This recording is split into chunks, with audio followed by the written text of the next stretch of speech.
Hey, I'm here on the Lower East Side, and I just happened to stop into a very famous sporting goods establishment, G&S Sports, is it called? G&S Sporting Goods. And I'm here with Len Zerling. Zerling.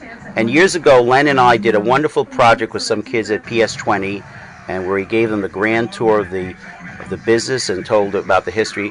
And one of the reasons I came is I wanted to tell you about Everlast, sort of like being reborn by the grandson to make handmade boxing gloves. In fact, the article mentioned, I forget which fighter, like insisted on his equipment because it was like he sort of catered it or handmade it.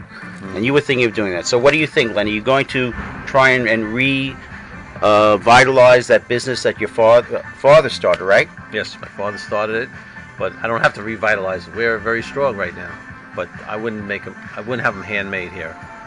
It doesn't pay financially. Right. Time consuming. I have it done overseas, unfortunately, but the product is a very good product. And does it still have the family name that has... G&S label still stays on the gloves. We try to upgrade the quality as best we can. We bring in samples until we approve of it, then it becomes our gloves. In fact, now I remember the article. It was in the Monday Times, April, whatever that day was. Let's say the 24th. 24th. It was the 23rd. No, yesterday was the 24th. The father, who was an immigrant, was a swimmer, and he was like pissed off that all the bathing suits they had in those days like fell apart very quickly. So he was determined to make a bathing suit that would last, and he succeeded, and thus the name Everlast. And then boxing was so big in New York in the 20s and 30s that it was I guess a lucrative business for him to make boxing gloves and of course handball gloves too. Right, and the shorts. Right. And this fellow who I mentioned, Abe Capon, he was a great handball player. They used to play over at the courts in Brighton Beach. So anyway, Barney Ross. I just read a biography about him that came out. What an interesting guy. Yeah. You know the story of him? More or less, yeah. But those were fighters those days.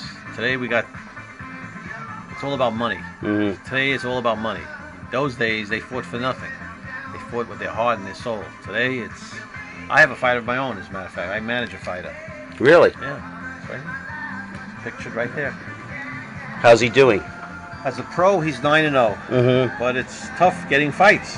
Yeah. It's tough. The business is where there's a small clique of promoters, and they're the boss. And you're unfortunately you have to go by their rules, and their rules are not always the right rules. Yeah, these guys that Barney Ross was helped out by Al Capone because a lot of boxing was mob ruled. Yeah. And you want to know something? It isn't that much different today, so to speak. It's sort of not mob ruled, but it's ruled by a mob. All right, Len, so good luck to you. You're looking great. A former Seward Park alumni. Okay. And if you had a web address, I would send it. But I could probably send it to your sister. Because I know... You know her like address? You see, if she's in the Board of Ed, I know her would be her generic web address. Yeah. So I'll send it to her, and then she'll play it for you.